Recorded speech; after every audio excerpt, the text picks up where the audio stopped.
Merci beaucoup. Je remercie d'abord très chaleureusement l'IREMO de m'avoir convié à vous parler cet après-midi des relations entre François Ier et Soliman le Magnifique, un sujet qui a été un peu défloré déjà à la fois par la communication de Nicolas Vatin, par quelques questions aussi qui ont évoqué certains aspects de ce que je vous présenterai aujourd'hui. Mais finalement, hein, comme Nicolas Vatin le disait lui-même, nos points de vue seront plus complémentaires que redondants, puisque je vais voir cette histoire qu'il envisageait du côté ottoman, du côté français de façon plus détaillée.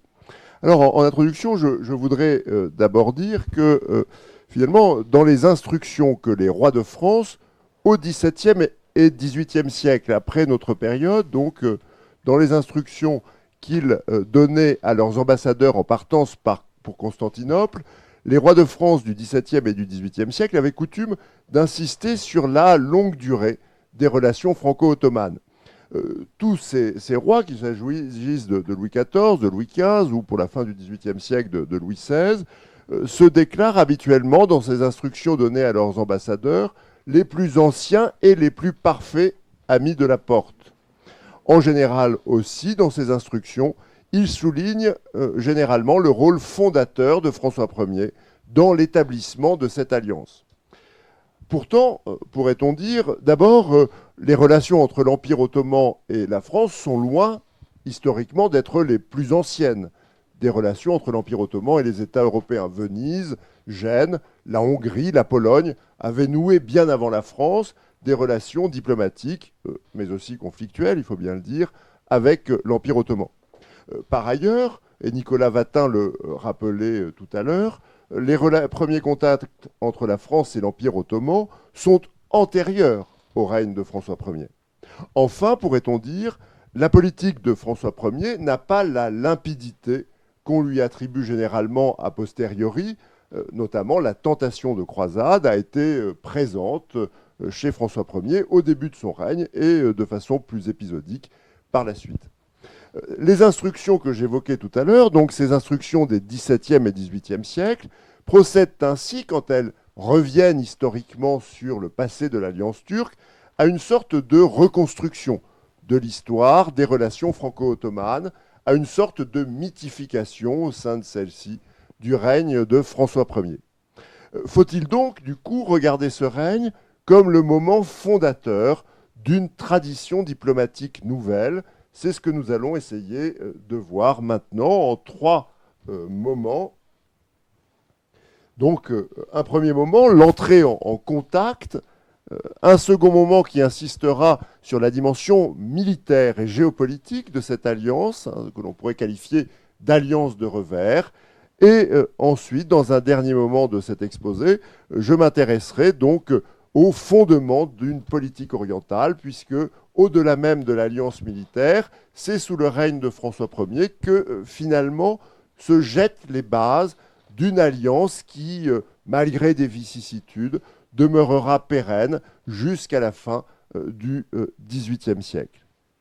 Donc, premier temps, entrée en contact. Alors, le contact entre Ottomans et Français n'a rien d'évident. Nicolas Vatin évoquait ses premiers contacts à propos de l'affaire Djem, hein, qui finalement mettent en présence pour la première fois Ottomans et Français, en tout cas sur un mode non belliqueux. Il faut dire que finalement, le contact entre Français et Ottomans a d'abord été vécu sur le mode de la confrontation, et cette confrontation reste encore présente à la charnière du XVe et du XVIe siècle dans la vision que les Français peuvent avoir de l'Empire ottoman. À la Renaissance, donc, alors que les Français sont attirés en Italie par leurs ambitions sur le royaume de Naples, puis sur le duché de Milan, l'Empire ottoman demeure à l'horizon de la France comme un but de croisade. Ça l'est sous le règne de Charles VIII, hein, qui a laissé entendre, a laissé croire aussi à ses interlocuteurs italiens, et notamment au pape Alexandre VI, que l'Italie ne pourrait être qu'une étape hein, vers un voyage plus lointain qui le conduirait à la conquête de l'Empire ottoman et qui se prolongerait ainsi par une croisade.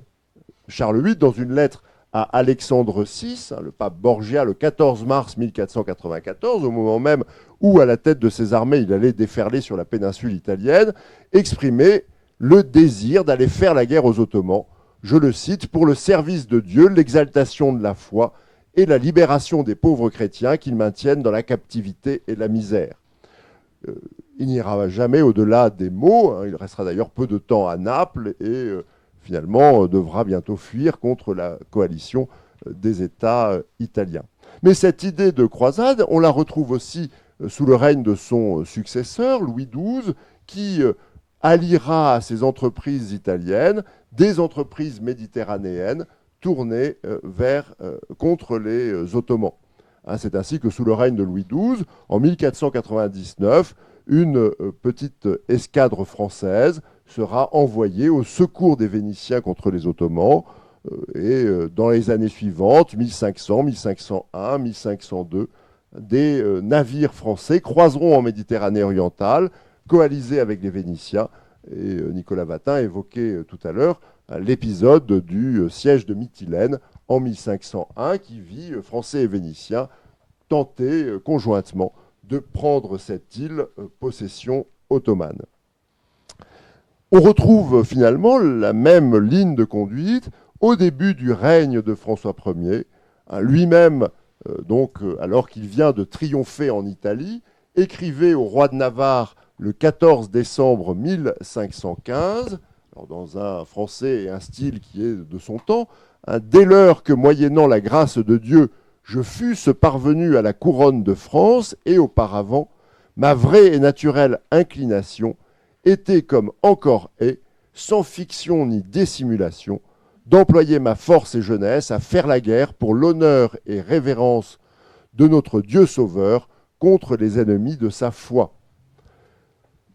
Ces ambitions de croisade de François Ier vont se trouver portées, nourries par ses victoires en Italie, par les liens étroits qu'il va entretenir avec le pape Léon X, qui lui-même, dans les années 1515-1516, souhaite organiser parmi les souverains européens une croisade contre les Ottomans qui, à ce moment-là, s'emparent de la Syrie et donc des lieux saints de la chrétienté, de Jérusalem et puis de l'Égypte. C'est aussi des projets de croisade, des ambitions de croisade qui sont portées par les ambitions impériales de François Ier, puisque, au-delà de la conquête du Milanais en 1515, François Ier se verrait bien devenir l'empereur romain germanique et va rivaliser avec celui qui n'est encore que roi d'Espagne, Charles Ier, pour la couronne impériale en 1519. Or, l'empereur a parmi ses rôles celui de la défense de la chrétienté, et donc, dans ses premières années du règne, François Ier va donner des gages, notamment au pape Léon X, relativement donc à ces projets de croisade.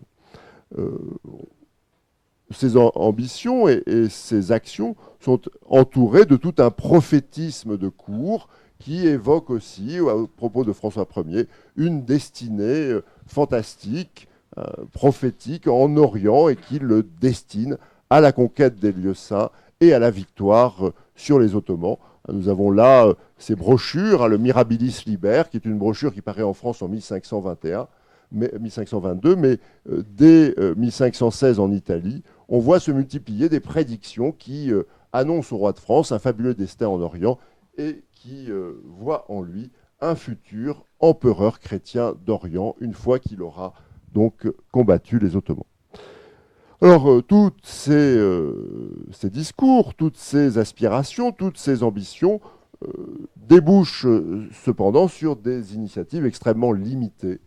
Quelques galères françaises vont croiser dans les années 1517-1518 sur les côtes nord-africaines, tentant de débarquer sans succès à Monastir ou à Almadiyya. Et puis, quelques années plus tard, en 1520-1521, des galères françaises seront envoyées en appui des chevaliers de Saint-Jean de Jérusalem qui tiennent Rhodes et qui sont de plus en plus menacés. Il va sans dire que lorsque la menace deviendra grande au point que les chevaliers de Rhodes perdront leur île en 1522, les galères françaises étaient déjà rentrées avant donc la bataille. Et finalement, les initiatives de François Ier contre les Ottomans demeureront limitées. Mais tout ceci pour dire que l'alliance turque n'avait finalement, au début du règne de François Ier, rien de naturel. La tradition de la monarchie française tournait plutôt celle-ci vers des projets de croisade, même si, j'ai pu le montrer dans un livre, ces projets de croisade restaient bien souvent de l'ordre du simple discours, hein, et ce, encore déjà à la fin du XVe siècle et au début du XVIe. Alors, qu'est-ce qui finalement va provoquer ce rapprochement ? Les conditions géopolitiques et l'existence, aussi bien pour François Ier que pour Soliman le Magnifique, d'un ennemi commun qui sera Charles Quint. À vrai dire, ce n'est pas immédiatement que celui-ci devient, aussi bien pour Soliman que pour François Ier, un ennemi.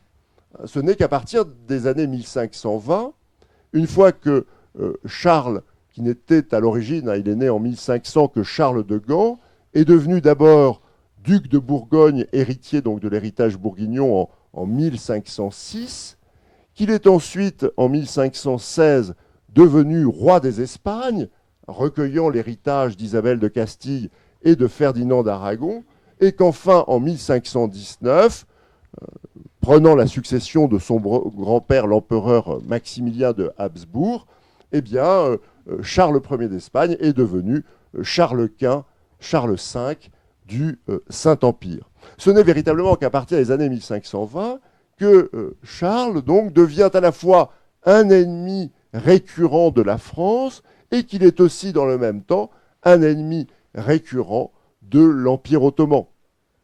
En effet, à partir de 1521, l'engrenage des guerres d'Italie et la rivalité qui a opposé Charles et François dans l'élection impériale de 1519 vont faire de l'empereur romain germanique l'adversaire par excellence de la France dans une succession de conflits, 1521, 1525, 1527, 1529, etc., dont vous avez ici la liste. Pas moins de 4 guerres sous le règne de François Ier verront ainsi le Valois s'opposer donc à Charles Quint. Mais c'est aussi le cas du côté ottoman. Finalement, l'Empire ottoman est au début du XVIe siècle. Nous avons là une carte de l'expansion ottomane.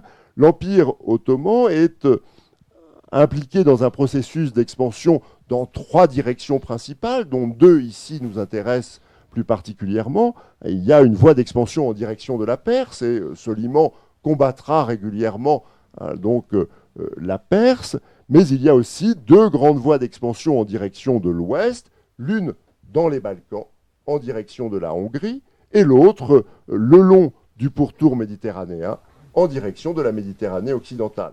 Ces 2 mouvements, naturellement, ne commencent pas avec Soliman, ils sont antérieurs à son propre règne, puisque, par exemple, sous le règne de son prédécesseur, Sélim Ier, eh bien, Alger, qui est tenu par les Barberousses, en 1519, a fait allégeance à l'Empire ottoman, le déportant ainsi loin en Europe occidentale. Or, ce théâtre méditerranéen va être un théâtre d'affrontement entre l'Empire ottoman et l'Espagne.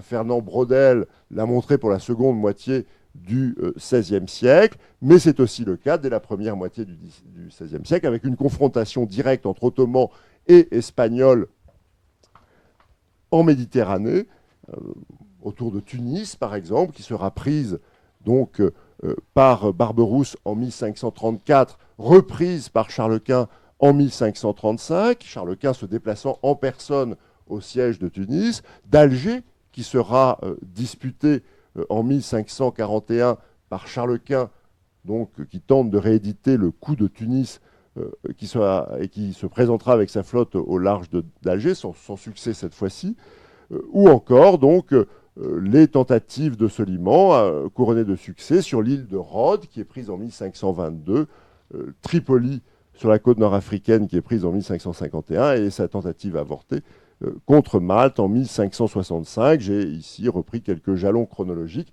de cette confrontation avec l'Espagne, donc en Méditerranée. Mais du côté de l'Europe centrale, c'est encore à Charles Quint, empereur romain germanique, et à son frère, Ferdinand de Habsbourg, qui, comme roi des Romains, assure en quelque sorte la gestion quotidienne de l'Empire, que se heurte Soliman. La poussée ottomane en direction de la Hongrie, qui d'abord se heurte à la résistance de Louis II de Hongrie, après la bataille de Mohács en 1526, au cours de laquelle Louis II de Hongrie trouve la mort, cette progression ottomane en direction de la Hongrie se heurte désormais aux Habsbourg, car le frère de Charles Quint, Ferdinand, a revendiqué, après la mort de Louis II de Hongrie, la couronne de Hongrie. La Hongrie devient le théâtre d'une confrontation directe en Europe entre Ottomans et Habsbourg.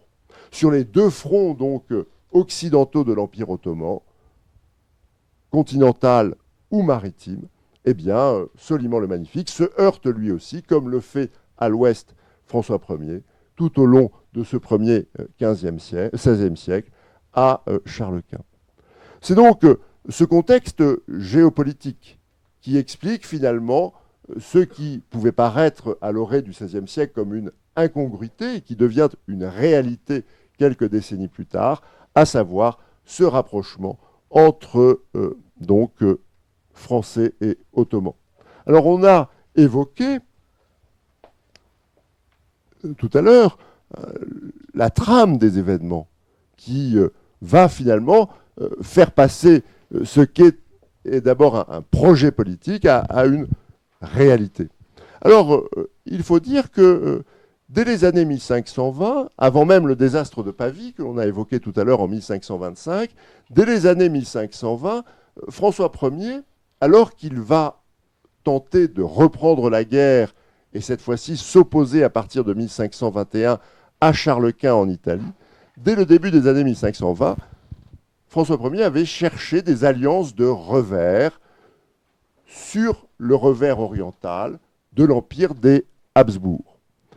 Il n'avait pas encore pensé à l'Empire ottoman et ses premières initiatives diplomatiques, dans les années 1522-1524, avaient été tournées en direction du roi Sigismond de Pologne ou encore en direction du roi Louis II de Hongrie. Il s'agissait de tenter de les impliquer dans un conflit contre les Habsbourg. Ces premières missions étaient restées sans véritable lendemain, mais elles avaient impliqué un homme qui jouera un grand rôle dans le rapprochement entre François Ier et Soliman, un agent espagnol passé au service de la France, considéré comme un traître par Charles Quint, Antonio Rincon, qui va être l'un des hommes de la politique orientale de François Ier. Je parlerai tout à l'heure brièvement de ces agents qui vont servir le roi dans ce rapprochement avec la Porte. Naturellement, après ces premières tentations de l'alliance de revers, le désastre de Pavie en 1525 va précipiter les événements. On a vu tout à l'heure, on a parlé lors des questions et des réponses, qu'à la suite de ce désastre, à la guerre entre François Ier et Charles Quint, la première de ces guerres, à partir de 1521, est un véritable désastre pour la France. On commence par perdre le Milanais que l'on avait conquis lors de la belle campagne de 1515 avec Marignan. On perd le Milanais en 1522, donc après la bataille de la Bicoque. Et puis le roi de France, François Ier, à la tête de ses armées, s'entête et veut tenter de compenser la perte du Milanais par une reconquête du royaume de Naples. Cela conduit en fait au désastre de Pavie. L'armée française est défaite, mais ce qui est dramatique, le roi de France est fait prisonnier et il est emmené par Charles Quint en captivité à Pavie. Mes collègues 16e, Jean-Marie Le Gall, a publié il y a quelques années, à peine 2 ans, un très beau livre consacré au désastre de Pavie, à son retentissement en France. Le royaume est anéanti. La perte du roi, sa captivité, donc à l'étranger, anéantit la cour, anéantit les sujets. Il y a un effet de sidération qui s'empare du royaume. Et c'est dans ce contexte extrême, un véritable contexte de crise, que finalement les premières initiatives les premiers émissaires vont être envoyés en direction du sultan. Et l'initiative en revient en fait à Louise de Savoie, la mère de François Ier, d'origine italienne. Elle est de cette famille des ducs de Savoie qui règnent à la fois sur la Savoie de ce côté-ci des Alpes et sur le Piémont de l'autre côté, sur le versant italien. Elle a des connexions italiennes. Elle est peut-être plus au fait aussi de cette géopolitique méditerranéenne que ne le serait la cour de France à cette époque. C'est à Louise de Savoie que l'on doit l'envoi des premiers émissaires en direction de Soliman pour tenter d'obtenir son secours dans ce désastre que traverse la monarchie française. Alors, on l'a lu tout à l'heure, Soliman répond à ces attentes par une lettre de février 1526, mais Nicolas Vatin en a lu un extrait tout à l'heure, je ne vais pas le relire. Cela témoigne de l'intérêt immédiat que finalement l'Empire ottoman porte à la France. Et Nicolas Vatin a bien montré, je ne vais pas le redire ici, mais que cet intérêt immédiat est préparé par ces premiers contacts qui ont été antérieurs aux initiatives de Louise de Savoie et de François Ier. Alors malheureusement, la lettre de 1526 arrive dans un contexte où, et ce ne sera pas l'unique fois que cela adviendra sous le règne de François Ier, où les choses ont changé. Quand la lettre de Soliman arrive en France, le roi a été libéré. Il est rentré en France tout en échange, en envoyant en captivité ses deux fils comme otages. Et revenu en France, après avoir été obligé de signer un traité indigne, le traité de Madrid, par lequel il renonçait à toutes ses prétentions italiennes, revenu en France, le roi de France se prépare à nouveau à la guerre. Il veut venger l'offense qui lui a été faite, et pour se préparer à la guerre, ses initiatives diplomatiques sont d'abord tournées en Europe, vers l'Europe. Il s'agira de fédérer autour de lui une ligue de souverains européens qui contestent la puissance de Charles Quint. Ce sera la Ligue de Cognac, signée en 1526 et qui prélude le renouveau des hostilités à partir de 1527. Mais la diplomatie française, le roi revenu en son royaume, est à nouveau tourné vers l'Europe et moins vers l'Orient, de telle sorte que les relations retombent. En tout cas, elles n'ont plus l'intensité qu'elles ont eue dans les années 1525-1526. Alors, malgré tout, on n'abandonne pas ce filon oriental, pas tout à fait. Entre 1526 et 1529, Antonio Rincon, l'homme des relations avec l'Orient à la cour de François Ier, Antonio Rincon repart en Europe orientale, mais il cherche à se rapprocher de Jean Zapolya. Cet ancien voïvode de Transylvanie prétend lui aussi à la succession du royaume de Hongrie contre Ferdinand de Habsbourg, et Jean Zapolya est soutenu dans cette lutte par Soliman. François Ier, qui reste fidèle à cette idée des alliances de revers, soutient Jean Zapolya dans sa cause dans les années 1526-1529, sans pour autant solliciter à ce moment-là l'aide de Soliman. Il a fallu vraiment un moment extrême, avec la défaite de Pavie, pour finalement basculer dans l'alliance. Et puis, on revient sur celle-ci dans les années qui suivent. Néanmoins, ce soutien apporté à Jean Zapolya va rapprocher implicitement encore Français et Ottomans. De telle sorte que dès 1532, Antonio Rincon est reçu au camp de Soliman, et que le roi de France, qui envisage à nouveau de reprendre les hostilités contre Charles Quint, se met à regarder du côté du sultan.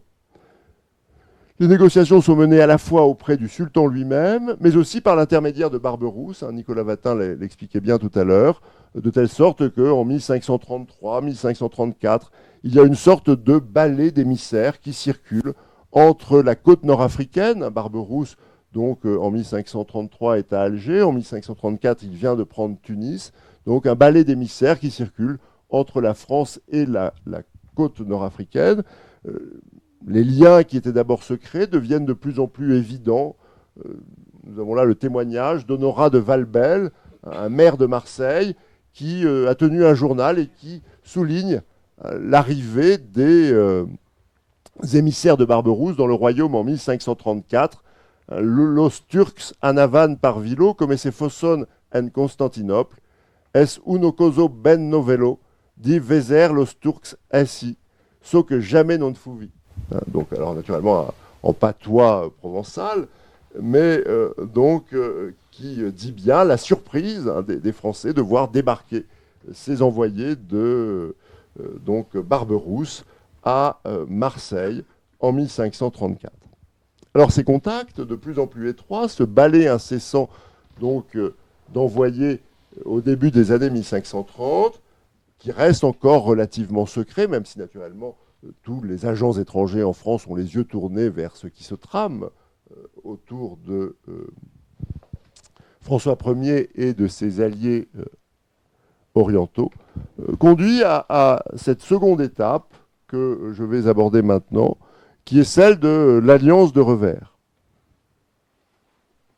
Alors, cette seconde étape de l'alliance de Revers, elle démarre finalement avec la première mission officielle française. Jusqu'alors, finalement, Antonio Rincon avait agi comme une sorte d'agent secret, en quelque sorte, voyageant à travers l'Europe entre la France et l'Empire ottoman. Cette alliance de Revers débute avec la première mission officielle française à la porte, qui est celle de Jean de la Forêt, donc envoyé par François Ier à Istanbul, à Constantinople, en 1535. Alors Jean de la Forêt, c'est un humaniste. Il a été formé à Rome, à Venise et à Florence, et sans doute cette formation italienne pèse-t-elle au moment où, naturellement, il faut choisir quelqu'un pour porter la parole du roi et les intentions de celui-ci auprès du sultan et servir auprès de lui d'ambassadeur. Il maîtrise aussi l'italien et le grec, qui, faute de connaissances linguistiques orientales plus avancées, sont malgré tout des clés d'entrée en Méditerranée orientale. Enfin, c'est un proche, un familier du chancelier Duprat. Il est secrétaire de celui-ci. Et il a déjà accompli quelques missions pour le compte du roi. Il est donc fiable, ce qui est important pour une telle mission. Songeons que nous sommes au tout début de la diplomatie moderne. Au début du XVIe siècle, il n'y a pas encore de réseau diplomatique, il n'y a même pas encore de personnel diplomatique. Les ambassadeurs n'existent qu'à peine. Au début du règne de François Ier en 1515, la France n'entretenait qu'un seul représentant permanent à l'étranger, à Rome. La diplomatie est une invention du début du XVIe siècle, en tout cas à l'échelle de l'Europe. Donc on n'a pas de réseau diplomatique, on n'a pas d'agents, il faut faire avec les moyens du bord. On le reverra quand je passerai en revue les agents de François Ier tout à l'heure. On prend des personnes fiables qui ont une expertise, des qualités, et on cherche donc à les envoyer en mission. Alors Jean de la Forêt emporte avec lui deux instructions qui sont clairement tournées vers la guerre. La première instruction concerne les négociations qu'il doit mener avec Barberousse. En effet, Jean de la Forêt, sur la route qui le conduit à Constantinople, route maritime, doit s'arrêter à Tunis et rencontrer Barberousse. Barberousse a pris Tunis l'année précédente, en 1534. Alors, quand Jean de la Forêt va s'y arrêter, il est un peu sous tension parce que Charles Quint prépare une immense armada destinée à lui reprendre Tunis. Jean de la Forêt doit faire escale à Tunis, rencontrer Barberousse et se plaindre auprès de lui contre des Génois qui ont abandonné l'alliance traditionnelle avec la France pour se ranger du côté de Charles Quint et inviter Barberousse à lancer ses galères contre les Génois, tandis que le roi de France, de son côté, promet qu'à l'été, il marchera lui aussi sur l'Italie. Il s'agit donc de, finalement, mobiliser en sa faveur les vaisseaux de Barberousse dans les projets italiens du roi de France. Mais Tunis ne doit être qu'une escale, puisque Jean de la Forêt est porteur d'une seconde instruction qui concerne cette fois-ci la négociation avec le sultan. Alors, cette longue instruction commence d'abord par un paradoxe. François Ier s'y déclare en effet favorable à la conclusion d'une paix universelle entre le sultan ottoman et les souverains européens.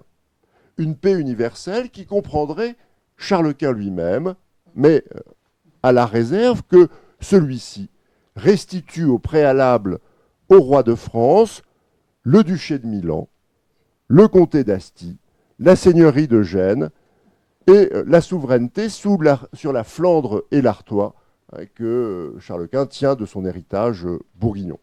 Et que dans le même temps, les Habsbourg laissent Jean Zapolya, paisible possesseur du royaume de Hongrie.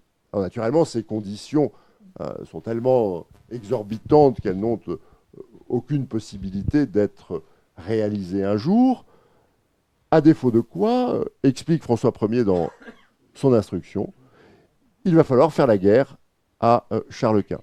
Et pour ce faire, Jean de la Forêt est chargé à la fois de réclamer du sultan une aide militaire, l'envoi donc de la flotte ottomane à l'assaut des possessions de Charles Quint en Italie, et une aide financière, puisque Jean de la Forêt donc, doit réclamer à Soliman le Magnifique 1 million d'or pour soutenir l'effort de guerre des Français. En contrepartie, François Ier s'engage à l'été 1535 à lancer de son côté une grande offensive contre Charles Quint en Italie. Les mêmes promesses qui étaient faites dans l'instruction destinée à Barberousse. Alors ces projets n'aboutiront pas en 1535. Quand Jean de la Forêt arrive à Constantinople, le sultan n'y est pas. Il guerroie donc contre les Perses. Par ailleurs, 1535, c'est aussi donc l'année de l'expédition de Tunis de Charles Quint, et sur la pression du pape, François Ier a dû s'engager à ne pas attaquer l'empereur, puisque celui-ci se livrait à une entreprise considérée par la papauté comme pieuse contre donc Barberousse à Tunis. Donc cette union envisagée, réclamée par la France et manifestée à travers l'envoi d'un ambassadeur, cette union ne trouve pas en 1535 d'issue concrète. Mais dès l'année suivante,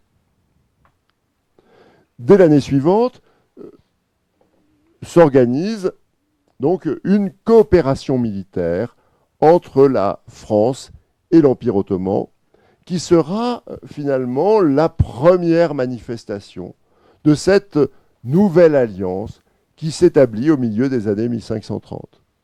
Cette coopération militaire, durant le règne de François Ier, se manifestera à 2 reprises dans les 2 dernières guerres qui vont opposer François Ier, 2 dernières guerres de son règne, vont opposer François Ier à Charles Quint, celle qui débute en 1536 et qui s'achève par la trêve de Nice en 1538, et celle qui débute en 1542 et qui s'achève par la paix de Crépy en 1544. Au début de ces 2 conflits, donc c'était le cas de Jean de la Forêt en 1535, mais ce sera encore le cas en 1541. Au début de ces 2 conflits, le roi de France se tourne vers le sultan pour lui réclamer son aide. Et l'alliance va déboucher sur des opérations maritimes conjointes qui seront loin d'être décisives, mais qui n'en seront pas moins spectaculaires, puisque pour la première fois, on verra troupes françaises et troupes ottomanes, en l'occurrence plutôt navires français et navires ottomans, engagés conjointement dans des opérations militaires. Cela sera le cas durant la première guerre de 1536-1538, avec des croisières donc de galères conduites par le baron de Saint-Blancard, qui verront ainsi en 1536 12 galères françaises s'unir à 7 bâtiments d'Alger pour attaquer Ibiza et ravager les côtes espagnoles. L'année suivante, ces galères françaises feront jonction avec la flotte ottomane sur la côte albanaise à Avlonia. Et en 1538, Saint-Blancard sera accueillis à Constantinople avec faste avant, trêve de Nice oblige, de revenir en toute hâte en France durant l'année. Mais ces opérations communes reprendront en 1542 avec un autre amiral, Antoine Escalin des Aymars, qui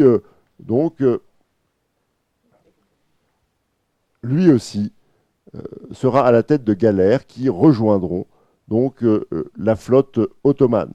Alors en 1542, ça ne fonctionne pas parce que Antoine Escalin est en retard et les Ottomans ne voudront pas, compte tenu du retard français, donc sortir leur flotte des détroits. Mais Nicolas Vatin l'évoquait tout à l'heure, la grande opération de cette seconde guerre qui verra sous le règne de François Ier Français et Ottomans alliés dans des opérations communes, c'est la grande campagne de 1543-1544.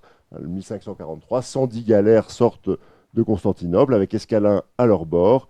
Et l'objectif de ces galères est clairement de se mettre au service du roi de France, de telle sorte qu'elles voyagent jusqu'en Méditerranée occidentale et vont entreprendre, à la demande de la France, le siège de Nice, ce qui est déjà donc une action importante, mais surtout, durant l'hiver 1543-1544, cette flotte ottomane, les Français espérant la tenir prête au début de la campagne de 1544 pour servir à leur dessein, cette flotte ottomane va passer l'hiver à Toulon. Et naturellement, ce séjour de la flotte ottomane à Toulon durant l'hiver 1543-1544 sera aux yeux des adversaires de la France le signe manifeste de cette collusion.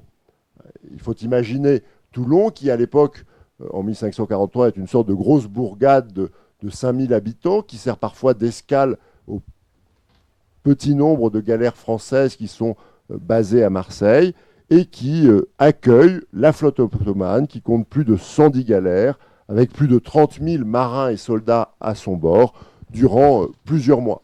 Alors naturellement, l'arrivée de cette flotte a été préparée et notamment François Ier a donné ordre de déloger et vider la ville des personnes et biens donc, qui s'y trouvaient. Et l'ordonnance de François Ier, menacée de la pendaison quiconque désobéirait à cet ordre d'évacuation, est précisée pour ce qu'il n'est convenable aux manants et habitants de Toulon, demeurer et converser ensemble la nation turquesque.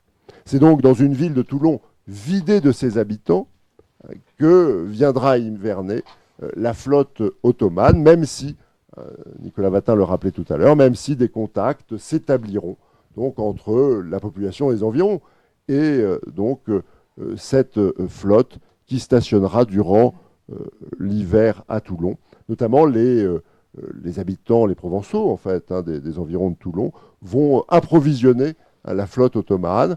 Ils se plaindront aussi parfois de rapines des soldats ou marins ottomans qui vont faire quelques razzias sur leur bétail, sur leurs oliviers, et présenteront la note au roi de France après le passage de la flotte ottomane. On a gardé les listes, les cahiers de suppliques et de plaintes des habitants de Toulon. Alors, pas des faits d'une gravité exceptionnelle, non, plutôt un ensemble de larcins dont il présente la facture au départ de Barberousse et qui, finalement, vaudra aux habitants de Toulon, en 1544, d'être exemptés pendant 10 ans de toute imposition royale pour se refaire, en quelque sorte, de ce qu'ils avaient pu dépenser à l'occasion de la présence de Barberousse.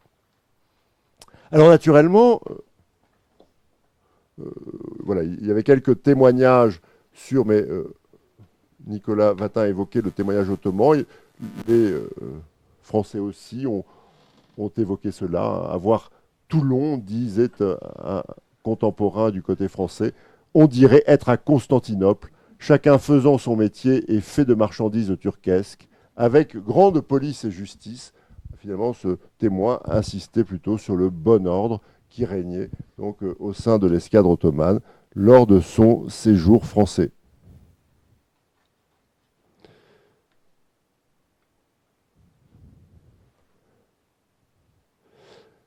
Alors,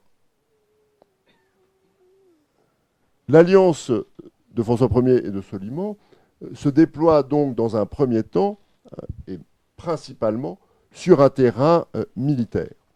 Cela a obligé les Français à justifier de ce choix diplomatique et politique.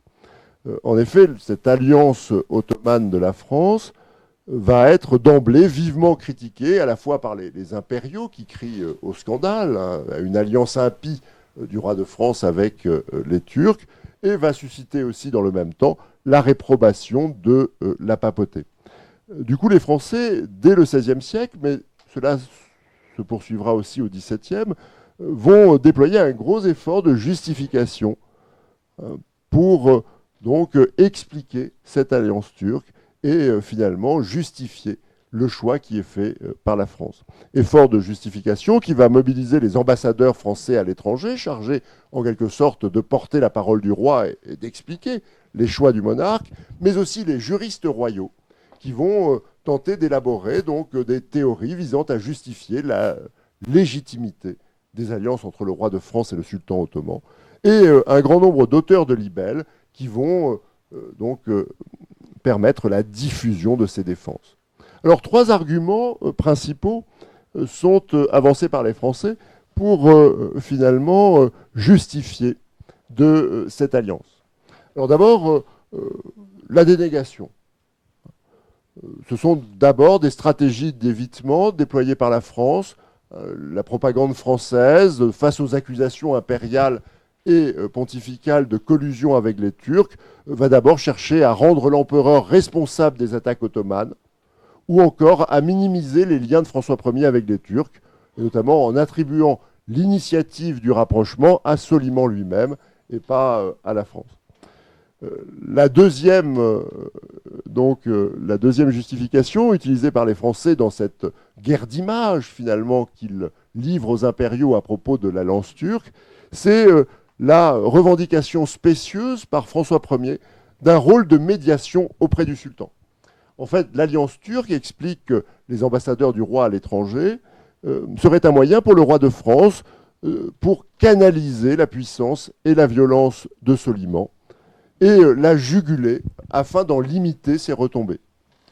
Enfin, troisième ordre d'argumentation, plus élaboré cette fois-ci, qui s'enracine dans le droit et qui passe par un recours aux théories de la guerre juste.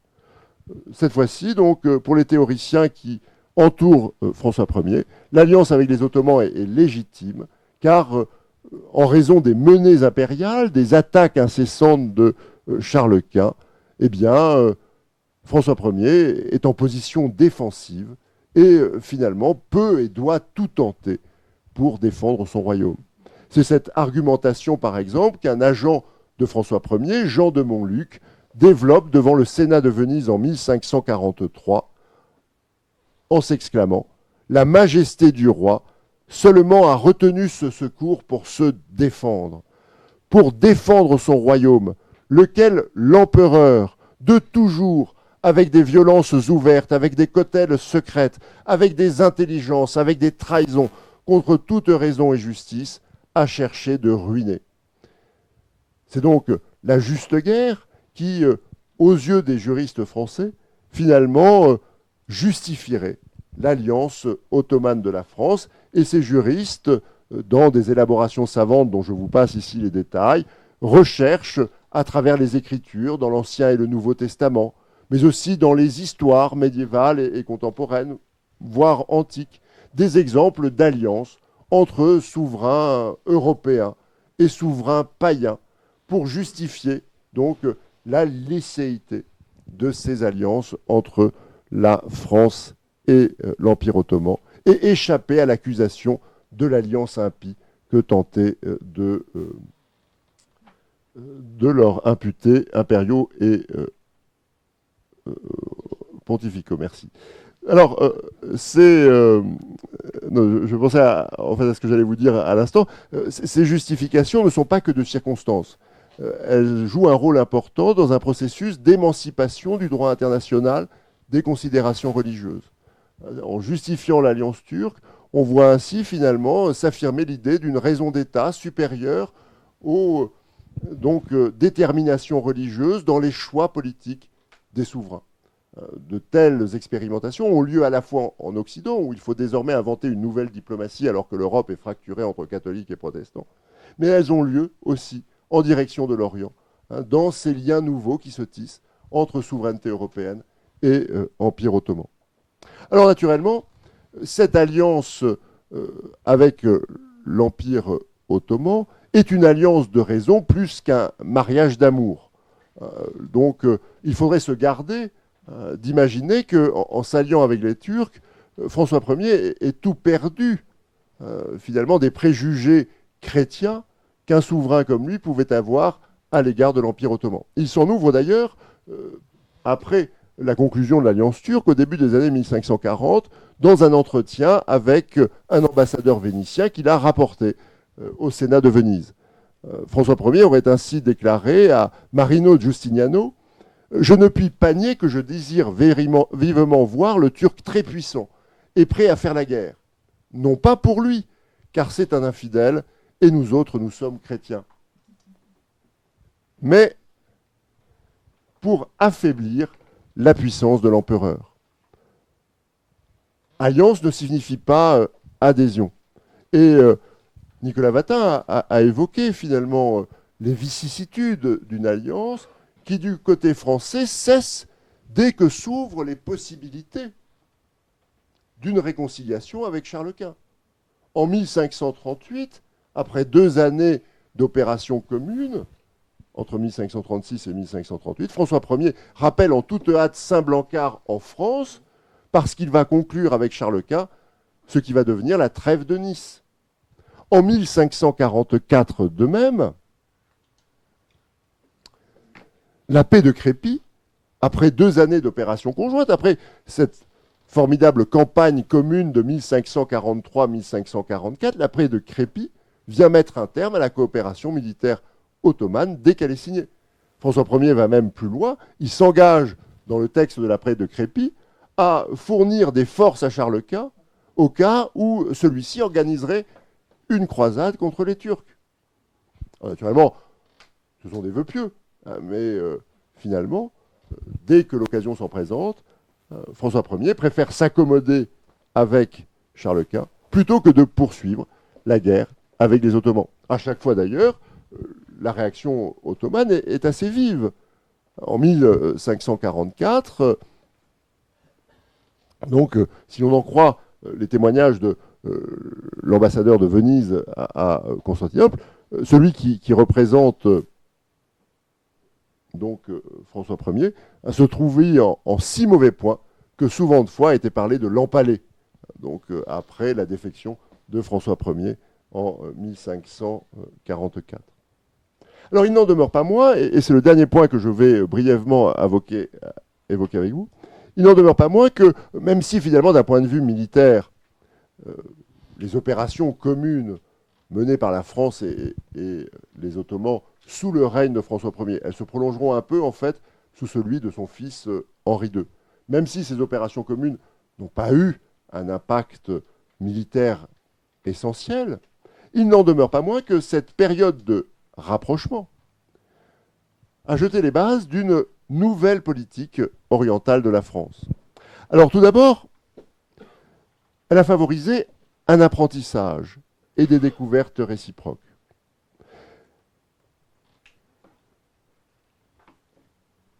À la faveur de ce rapprochement entre François Ier et Soliman le Magnifique, se structure une diplomatie orientale de la France fondée d'abord sur des hommes et leur expertise.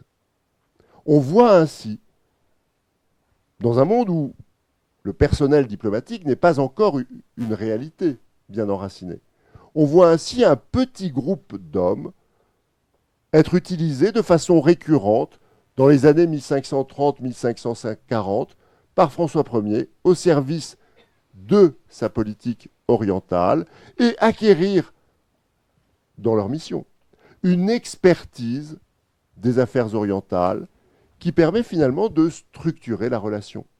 Ces hommes Ce sont des aventuriers, ce sont des militaires, et cela n'a rien d'étonnant. Finalement, l'alliance turque est le prolongement diplomatique des conflits qui secouent la péninsule italienne entre François Ier et Charles Quint. On y trouve des étrangers passés au service du roi. Je citais Antonio Rincon comme l'un des cas les plus importants. Des soldats du roi aussi, ceux qui commandent ces galères, le baron de Saint-Blancard, Escalin des Aymars, Gabriel de Luetz, qui est le dernier ambassadeur de François Ier à Constantinople, qui arrive juste au moment où François Ier meurt, en 1547, et qui est le seul qui ait été portraituré par Titien. Nous avons là le beau tableau que Titien a consacré à Gabriel de Luetz. Ce qui est important, c'est, au-delà de ces hommes et de leur destinée particulière, la valorisation de l'expérience, l'expertise diplomatique qu'ils acquièrent dans les relations avec l'Empire ottoman. Une expertise diplomatique qui est prise en compte par le souverain, qui préfère en fait renvoyer plusieurs fois, parfois inlassablement, ces mêmes hommes en mission, de manière à capitaliser sur la connaissance qu'ils ont acquise de l'Empire ottoman. Ce sera le cas d'Antonio Rincon, que nous voyons œuvrer pour la politique orientale de François Ier dès les années 1520 et qui le fera jusqu'à sa mort, puisqu'en 1541, Antonio Rincon est assassiné par des agents de Charles Quint dans la plaine du Pô, alors qu'une nouvelle fois, il s'efforce de gagner Constantinople pour François Ier. C'est aussi l'acquisition de la pratique des négociations. Ces hommes qui sont envoyés en Orient vont se familiariser avec les usages, avec les pratiques de la porte ottomane. La question du cérémonial se pose. Et à leur retour de mission, ils vont rendre compte des usages, des rituels qui accompagnent la négociation, qui l'encadrent, qui encadrent les audiences dans l'Empire ottoman. Et nous avons ainsi les premiers textes français. Alors d'autres nations nous ont précédés sur le chemin, comme les Vénitiens, mais sont écrits dans ces années les premiers textes français relatifs à la pratique des négociations, à cette familiarité nouvelle que les agents du roi entretiennent désormais avec le cérémonial ottoman. Je ne vous lis pas le texte, vous avez longtemps que je parle et je ne voudrais pas que vous vous impatientez trop, mais c'est aussi, toujours dans cette pratique des négociations, l'apprentissage du bon usage des présents. À l'occasion de l'arrivée de Gabriel de Luetz, portraituré par Titien, un seigneur d'Aramon en 1547, son secrétaire raconte « Il n'y eut bassa, c'est-à-dire vizir, pacha, ni officier de qualité du dit grand seigneur, à qui le dit ambassadeur ne fit présent. Nous fûmes les bienvenus parce que nous donnions. » La question se pose aussi des langues de la négociation, qui sont aussi un élément important de ces premiers contacts. Nous avions vu que si Jean de la Forêt est envoyé à Constantinople en 1535, c'est vraisemblablement parce qu'il parle l'italien et le grec moderne, qui sont en usage à la chancellerie ottomane et dans l'entourage de celle-ci. Cette question des langues, naturellement, favorise l'émergence d'une figure nouvelle dans les relations franco-ottomanes, qui est celle de l'interprète, du drogman, qui va servir d'intermédiaire entre les autorités ottomanes et les envoyés français. Cette question de la langue est aussi prise en compte par le pouvoir royal en France, avec en 1538 la création d'une chaire de langues orientales au collège royal. Mais cette connaissance réciproque, l'apprentissage de l'Empire ottoman par les Français, va en quelque sorte bien au-delà. L'Empire ottoman, dans le sillage de ses premiers contacts et de ses négociations nouées entre François Ier et Soliman, l'Empire ottoman devient un champ à découvrir. Les voyageurs y sont entraînés à la suite des ambassadeurs et réalisent progressivement un véritable inventaire du monde ottoman, dans le sillage de la tradition humaniste.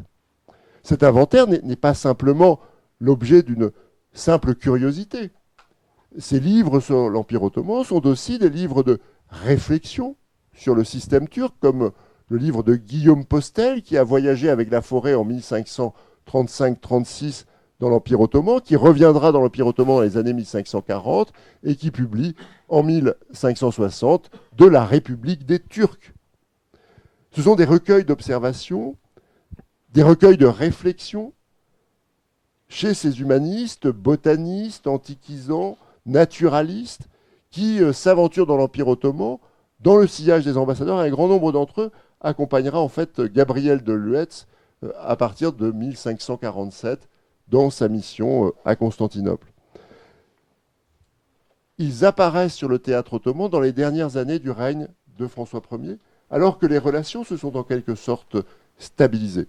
Et naturellement, ce n'est que plus tard que leur expérience sera divulguée à travers l'imprimerie dans les années 1550. Mais il y a une véritable effusion de livres sur l'Empire ottoman, due à des voyageurs qui ont voyagé dans celui-ci dans le sillage des diplomates et qui réalisent en quelque sorte l'inventaire de ce nouveau monde. L'Empire ottoman, on évoquait tout à l'heure la question américaine, l'Empire ottoman, c'est le nouveau monde des Français au XVIe siècle. Les Français n'ont pas véritablement, au XVe siècle, participé à l'aventure coloniale. Ils vont s'y essayer sans succès sous François Ier, avec les expéditions de Jacques Cartier au Canada. Non, l'horizon lointain de la France, il n'est pas tourné vers l'Occident. Il n'est pas tourné non plus vers les épices asiatiques où triomphent les Portugais. L'horizon lointain de la France, le nouveau monde de la France, c'est l'Empire ottoman. Et donc la production humaniste française va venir en quelque sorte en arrière-plan des diplomates, travailler ce lien à travers ces productions. Ce sont des productions écrites, mais c'est aussi la diffusion des premières images de l'Empire ottoman, qui se fait à travers ces ouvrages.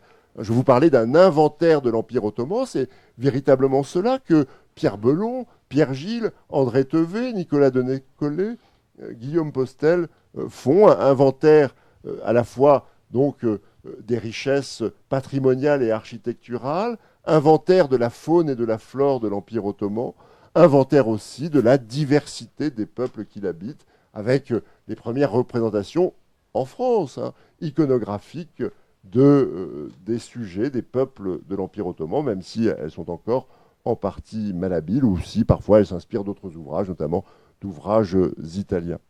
Mais il y a ainsi une tradition de la relation franco-ottomane qui se fonde sous le règne de François Ier. Dans le même temps, il y a la définition, au-delà de la simple alliance militaire, de nouveaux horizons pour la présence française en Méditerranée orientale. Le premier de ces nouveaux horizons, c'est le commerce. La présence française à Constantinople, l'envoi régulier d'agents, va stimuler le commerce français en direction de la Méditerranée orientale, un commerce qui était plutôt décadent à la fin du XVe siècle. Alors, plusieurs manières donc, vont être mises en œuvre, plusieurs moyens pour stimuler ce commerce. D'abord, les Français vont tenter d'obtenir des privilèges commerciaux de la part du sultan pour favoriser le commerce des négociants français dans les ports de l'Empire ottoman. En 1528, on obtient ainsi le renouvellement des privilèges qui étaient accordés à la nation française et catalane d'Alexandrie. En 1536, c'est ce que l'historiographie a appelé les premières capitulations françaises, qui sont plutôt vraisemblablement un projet de traité commercial rédigé par Jean de la Forêt, dont on ne sait pas s'il a connu une, disons, ratification du côté ottoman. Ce projet de traité témoigne en revanche des ambitions commerciales qui, d'emblée, sont affichées par la France dans l'Empire ottoman. Même si c'est la dimension politique et militaire qui est au cœur du rapprochement, d'autres éléments de cette politique se mettent aussi en place du temps de François Ier. La dimension commerciale. Cela passe aussi par l'accroissement des réseaux consulaires de la France dans l'Empire ottoman. Au début du règne de François Ier, il y a un consulat français qui vivote à Alexandrie. On en crée un deuxième à partir de 1540 en Syrie. Surtout, les consulats repassent sous la juridiction du roi, qui désormais s'arroge la nomination des consuls français dans les ports de l'Empire ottoman, alors que jusqu'alors, ils étaient plutôt les élus des marchands. Cela, naturellement, ces conditions nouvelles favorisent un essor du commerce entre la Provence et le Levant, déjà manifeste sous le règne de François Ier, même si, en fait, c'est plutôt à partir des années 1560, à la faveur de la guerre qui va opposer Venise et l'Empire ottoman, que ce commerce va véritablement s'épanouir dans l'Empire ottoman. Mais les premiers des jalons sont déjà posés sous le règne de François Ier. Enfin, c'est l'esquisse d'une politique religieuse. Certes, la protection des lieux saints et des chrétiens qui deviendra un des axes majeurs de la politique française dans l'Empire ottoman à partir de la fin du XVIe siècle n'est encore qu'à peine esquissée, mais elle figure aussi d'emblée. Donc, dès les premières relations entre la France et l'Empire ottoman sous le règne de François Ier. C'est ainsi qu'en 1528, François Ier a fait parvenir au sultan Soliman, alors que l'alliance n'est pas encore conclue, des plaintes après que la basilique du Cénacle à Jérusalem, basilique qui était attenante au couvent franciscain du Mont-Sion, a été retirée aux religieux et transformée en mosquée. François Ier s'en plaint, Soliman lui répond par une fin de non-recevoir. J'ai mis un extrait de la lettre. L'amitié et l'affection qui existe entre ma glorieuse majesté et vous rendent vos désirs admissibles auprès de ma personne. Mais, explique-t-il, cette église est depuis longtemps une mosquée et les musulmans y ont fait la prière. Il est contraire à notre religion qu'un lieu qui porte le nom de mosquée dans lequel se fait la prière soit maintenant altéré par un changement de destination. Naturellement, le Cénacle reste mosquée en dépit des plaintes du roi de France. Mais là aussi, c'est le début d'une tradition. Le début de cette tradition d'intervention, d'intercession des rois de France en faveur des affaires religieuses des chrétiens et notamment des latins dans l'Empire ottoman. J'en arrive à ma conclusion. Ah, si tu m'avais apporté la nouvelle de la mort du roi d'Espagne, soupire le grand vizir Rustem Pacha, lorsqu'en 1547, Alessandro Contarini, le bail de Venise à la porte, lui annonce la mort de François Ier. Ah, si tu m'avais apporté la nouvelle de la mort du roi d'Espagne. Ce soupir du grand vizir, naturellement, sonne comme une sorte de regret à la mort du roi de France.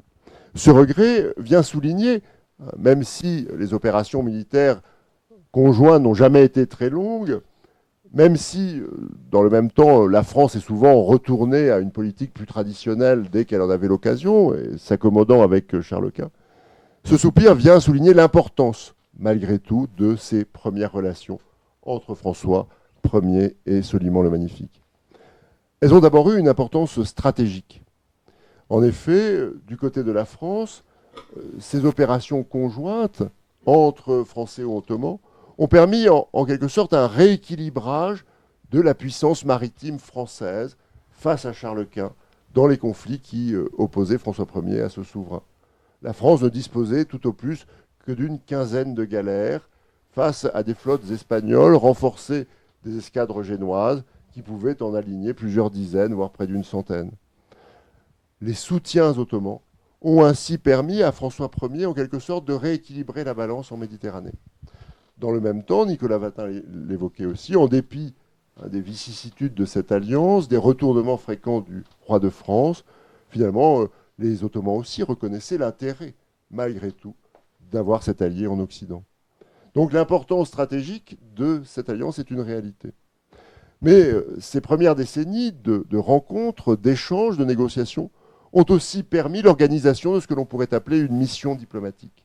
Nous l'avons vu brièvement, avec un personnel, une expertise, des apprentissages qui finalement seront valorisés dans les décennies suivantes et qui vont donner naissance à cette tradition de l'alliance franco-ottomane. Enfin, ce rapprochement entre François Ier et Soliman a permis le développement d'intérêts français en Orient, au-delà même donc du rapprochement stratégique et géopolitique. Des intérêts qui sont économiques, religieux, qui, à côté de l'alliance de revers, vont structurer dans la durée, finalement, les rapports entre la France et l'Empire ottoman. De telle sorte que, et on l'évoquait tout à l'heure, et ce sera mon mot de conclusion, de telle sorte que de François Ier jusqu'au début, à la fin du XVIIIe siècle, jusqu'à l'expédition d'Égypte, il y aura une présence à peu près continue de représentants diplomatiques français à Constantinople et une alliance à peu près constante qui pourra connaître naturellement des moments de tension, des moments plus faibles, mais qui se maintiendra jusqu'à cet événement qui surprend tout le monde, qui est l'attaque finalement de Napoléon Bonaparte contre l'Égypte en 1798. Je vous remercie de votre attention.